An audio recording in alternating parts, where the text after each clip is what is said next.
Ang mga magsasaka ang tunay na bayani ng ating lipunan sa pamamagitan ng kanilang sipag at tiyaga at pagmamahal sa kalikasan. Sila ang nagtataguyod ng ating pagkain at nagbibigay buhay sa ating mga tahanan.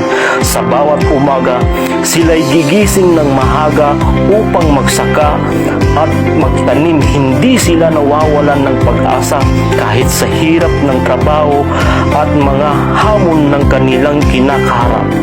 Ang mga magsasaka ay ang mga mandirigma, walang takot sa pagpapagal at sakripisyo para sa kabubuti ng buong komunidad sa mundong moderno, kung saan ay teknolohiya at industriya ang nagbibigyang pansin. Hindi dapat nating kalimutan ang mahalagang papel sa ginagampanan ng mga magsasaka. Sila ang nagtataguyod ating pagkain, likas, malinis at sariwa.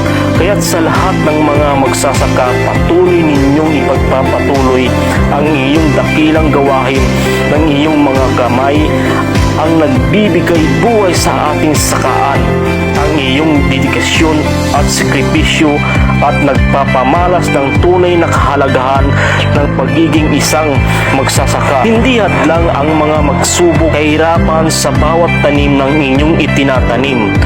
Ang iyong mga tagumpay ay hindi lamang para sa inyong sarili, kundi para sa lahat ng mga taong umaasa sa inyo. Mga produkto naway palakasin pa natin at suporta at pagkakilala sa mga magsasaka.